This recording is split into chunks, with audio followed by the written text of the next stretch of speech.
You are sitting across from her at the dinner table. It is a Tuesday. The kids are asleep, or maybe you don't have kids, but the house is quiet. She is chewing her food. She looks up and smiles at you. It is the same smile you fell in love with 5 years ago. It is the same face that you woke up next to thousands of times. But now, when you look at her, you don't see your wife. You don't see your partner. You see a stranger wearing a mask. You see the mental movie that has been playing on a loop in your head for 3 weeks. You see her with him. You see the texts she sent him, the ones that were funnier and dirtier than anything she has sent you in a decade. You take a bite of your food, and it tastes like ash. You want to scream. You want to flip the table. But you don't. You promised her you would try. You promised the therapist you would work on rebuilding.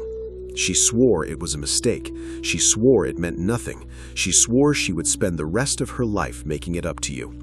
But as you sit there, looking at this stranger who knows all your secrets, you feel a cold, heavy stone in your stomach.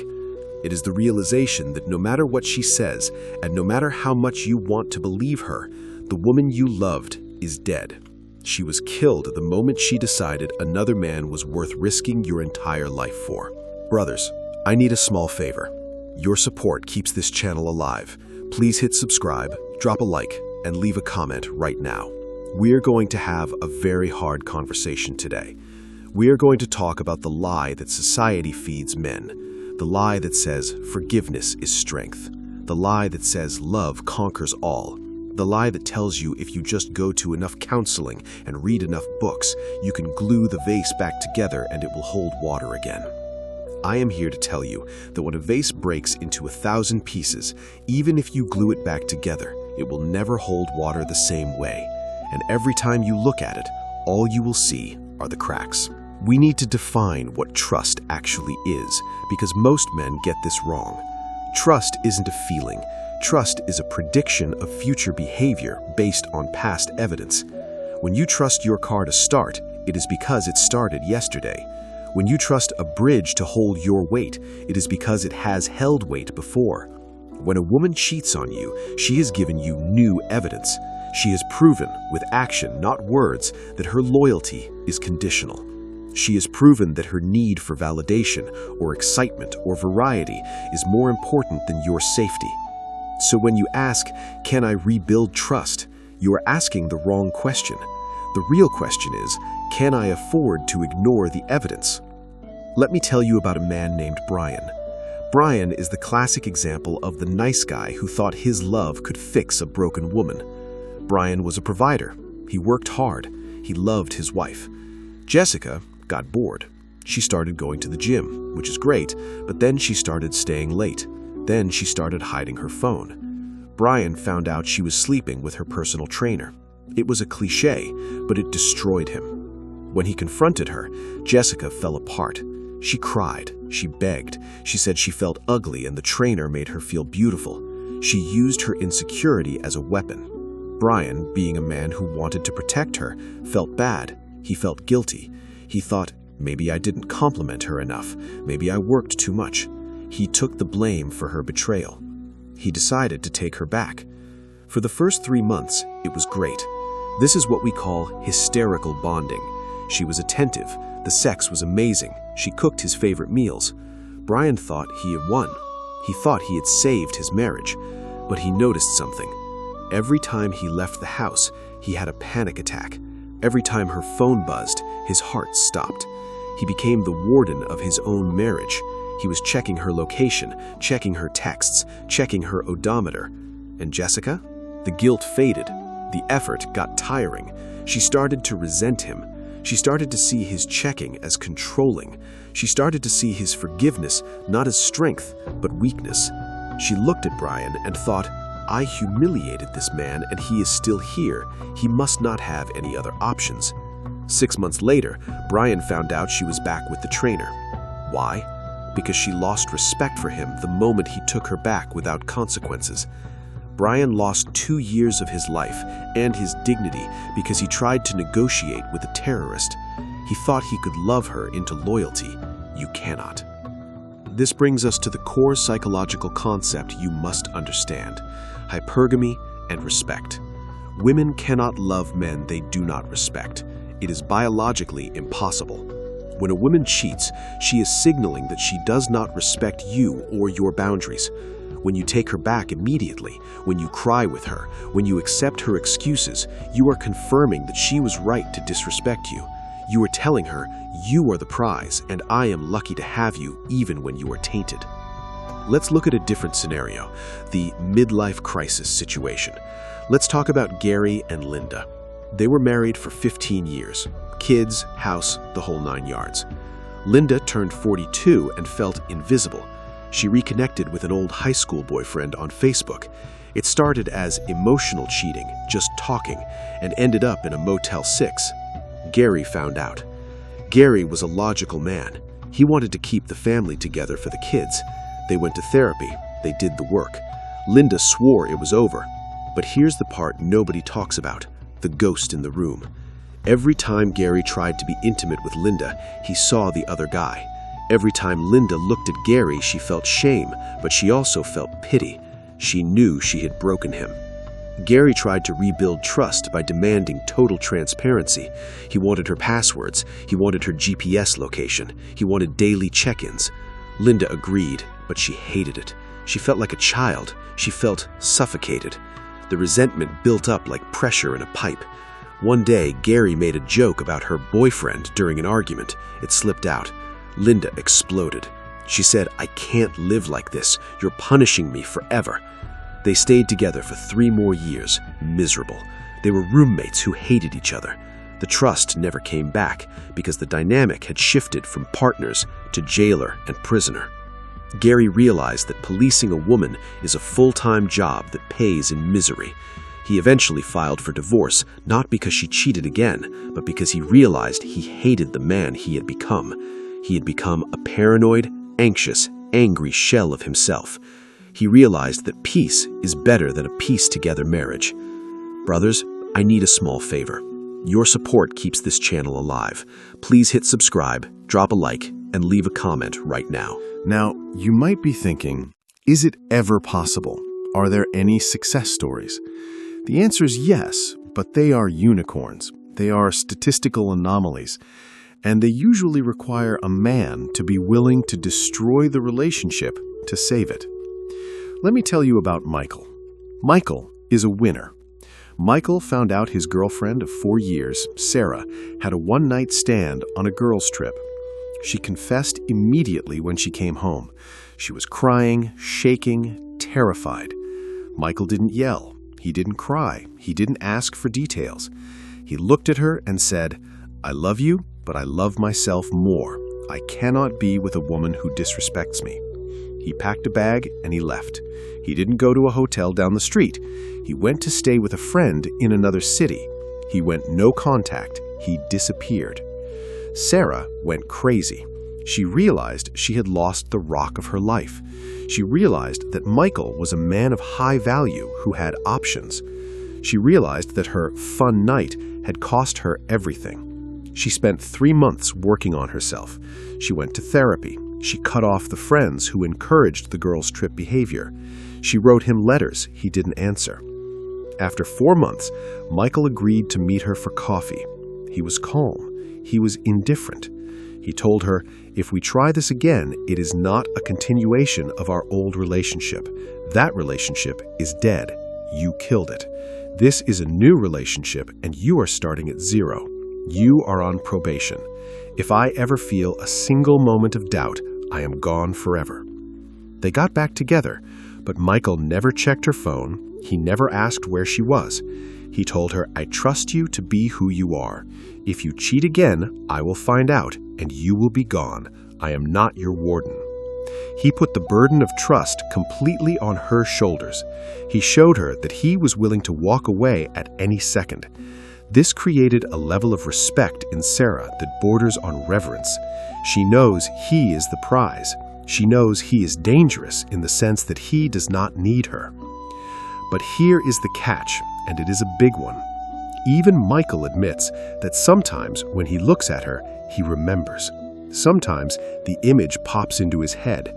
The scar tissue is there. It is healed, but it is not gone. He chose to live with the scar because he decided she was worth it, but he never forgot how he got it. Most men are not Michael. Most men cannot walk away for 4 months. Most men cannot maintain that level of frame. Most men buckle. They want the comfort of the relationship back so badly that they skip the consequences, and that is why they fail. The reality of rebuilding trust is that it requires 2 people to do impossible things. First, the woman has to be capable of true remorse, not regret. Regret is, I wish I hadn't gotten caught. Remorse is, I am devastated that I hurt you. True remorse is rare. It requires a level of empathy and self-awareness that most cheaters do not possess. If she is blaming you, if she is saying, we were disconnected, if she is trickle-truthing you, giving you details only when you catch her in a lie, she has no remorse. She is managing your reaction. She is doing damage control. You cannot rebuild with a PR manager. You can only rebuild with a penitent partner. Second, the man has to be capable of forgiveness without forgetting. This is the hardest thing a human being can do. You have to look at the person who stabbed you and decide to hand them the knife back, knowing they might do it again, but choosing to trust them anyway. But you also have to be ready to catch the blade if they swing.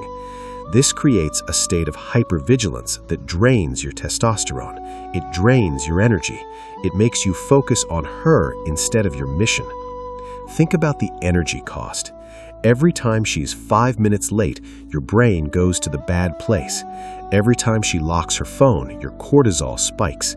Every time she mentions a male coworker, you feel the rage. Is that how you want to live? Is that a marriage? Or is that a psychological torture chamber you are paying for? You have to understand the sunk cost fallacy. You think, we have 10 years together, I can't throw that away. But you're not throwing away 10 years. Those 10 years are gone. They happened. You are deciding how to spend the next 10 years. Do you want to spend the next 10 years being a detective?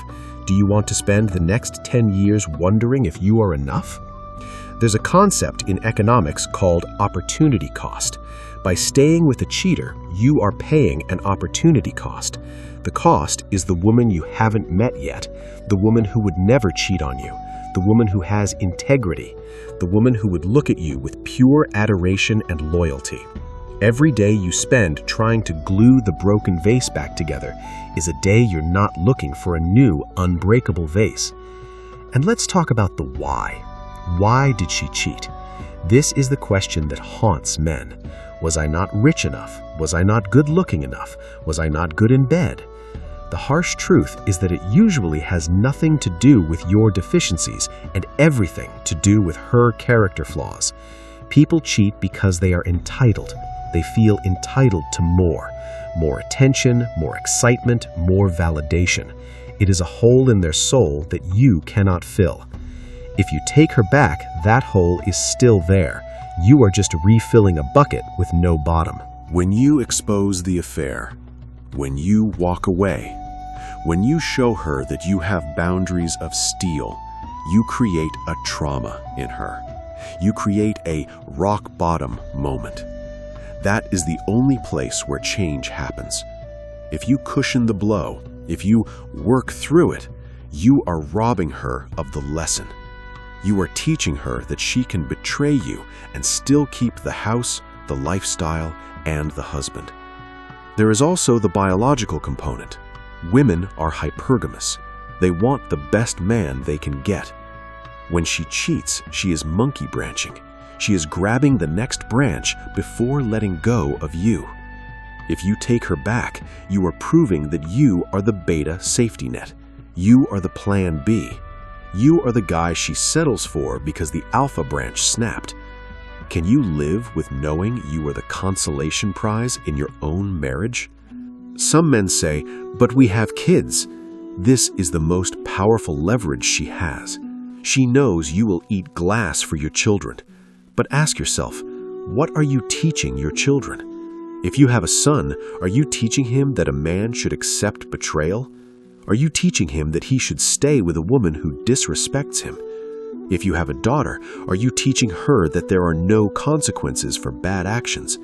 Are you teaching her that she can treat men like garbage and they will still stay? Sometimes the best thing you can do for your children is to show them what self-respect looks like, to show them that daddy has standards, to show them that a home should be built on truth, not lies. A peaceful divorce is better for children than a toxic marriage filled with suspicion and resentment. Kids are smart. They know when mom and dad hate each other. They absorb that tension. It poisons them. Brothers, I need a small favor. Your support keeps this channel alive. Please hit subscribe, drop a like, and leave a comment right now. So, is it possible to rebuild trust? Technically, yes, just like it is technically possible to win the lottery or survive a plane crash, but the odds are not in your favor. And the man who comes out the other side is not the same man who went in. He is harder, he is colder, he is less joyful. He has lost a piece of his innocence that he will never get back. The men who successfully reconcile often end up in what I call a zombie marriage. It looks alive from the outside. They go to dinner, they take photos for Facebook, they go on vacation, but inside it is dead. There is no soul, there is no deep connection. There is just a contract to coexist and not talk about the elephant in the room. If you are considering taking her back, you need to set a deadline. Give it 6 months. If in 6 months you still feel the rage, if you still feel the suspicion, if you are still checking her phone, you have to pull the plug. You cannot live your life in purgatory. You deserve heaven. And sometimes heaven is just a quiet apartment where nobody is lying to you. You have to be willing to lose her to keep her. But more importantly, you have to be willing to lose her to keep yourself. Your dignity is the most expensive thing you own. Do not sell it for the comfort of a familiar body. Do not sell it because you are afraid of the dating market.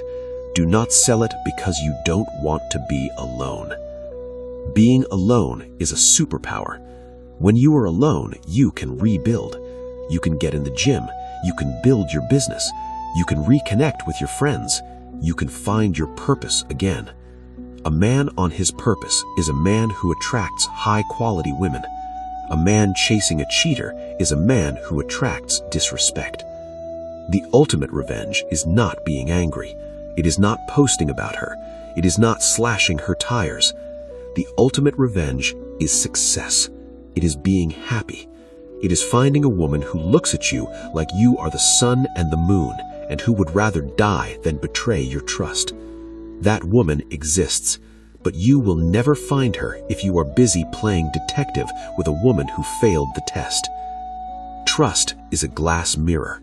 Once it is shattered, you can glue it back together, but the reflection will always be distorted. You will always see the cracks, and eventually you will cut yourself on the sharp edges trying to make it work. Walk away. Rebuild yourself, not the relationship. The relationship failed the inspection. The foundation is rotten. Condemn the building and build a skyscraper somewhere else. I want to ask you a question, and I want you to be honest in the comments. Have you ever tried to forgive a cheater? And did the trust ever actually come back 100%? Or were you just waiting for the other shoe to drop? Drop your story in the comments below. Let's learn from each other. I'll be reading the replies. Stay strong, brothers.